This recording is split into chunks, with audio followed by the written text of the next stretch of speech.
welcome back to the Natural Fitness channel. I'm Joe DeSilva, I'm the trainer here. And today I'm going to demonstrate the Multiplanar Lunge. And to do so, I'm going to use my grid. The grid I laid out is some duct tape. My red line is going to represent 12 o'clock and 6 o'clock. So as if I'm standing on a clock.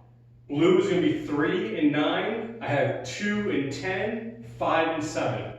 So I can do a lunge in any position on the clock, 1 o'clock, 2 o'clock, and so on.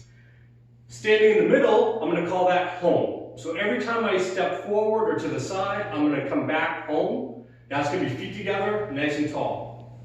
As I go forward, I'm going to step with my right leg. I step, stop, and drop, and push back to home. Step, stop, drop, push back to home.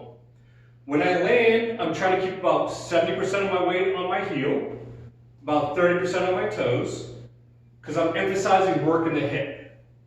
So, if I feel it in my hip, I got most of my weight on my heel. If I feel it in my knees, I got most of my weight on my toes. And I want to keep most of that on the heel.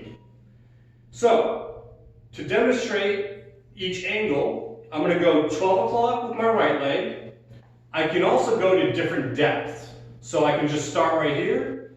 I can also work lower, dropping the back leg down. If I work deeper, the back foot's going to go up on the ball of the foot and the heel rock off the ground. Still maintaining that tall posture. So 12 o'clock right leg, 12 o'clock left leg. If I want to go to the side, I'll go 3 o'clock. This is our side lunge. Again, not going too wide. Keeping the weight on the heel, I'm sitting back into my hip. Then I'm going to go 9 o'clock, sitting back into the hip. I could balance on my left leg. If I go too wide, then I'm going to be more of a squat and I won't be able to balance as much. So for our side lunge, or 9 and 3, I'm going to step to the side. I should be balanced, centered, keeping the weight on the hip. When I go to 5 and 7, I have two options. I can step and turn, and that's going to open your hip up a little bit more. Or I could still face my camera and sit back into the hip along the 5 o'clock angle. Or I can go 7 o'clock. To add a little vestibular training, I like to step and turn.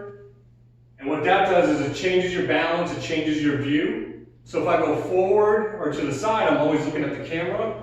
Step and turning changes that. That will help with a little bit of balance training. And then, to show you from this angle, if I go, my blue line would be 6 o'clock now. I'm going to step back, I sit into the hip. My front foot's going to rock up, and I'm going to keep the weight on my heel. So most of my weight's going to the back leg, and then my toe will rock up, keeping the heel on the ground. That will be my 6 o'clock lunge to here. So I can go 12 o'clock right leg, 12 o'clock left leg, 3 o'clock with my right, 9 o'clock with my left, step and turn, 5 o'clock with my right, 7 o'clock with my left, 6 o'clock with my right leg, 6 o'clock with my left leg. That's my basic lunge throughout.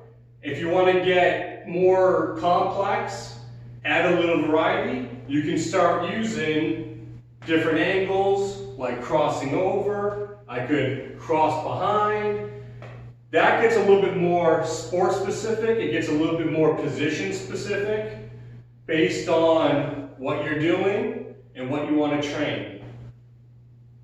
So we can do any type of lunge in any angle, any part of the clock, and then I can also work on different depths.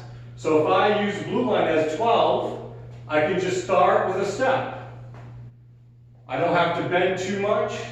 Or I can work to an end range and drop all the way down, just to the point where I'm not touching the ground. Or you can find the middle, so that would be about mid-range. So I have initial range, mid-range, all the way down to be my end range. And that is our multiplanar lunge. So, thank you for watching the channel. Stay tuned next time for more videos.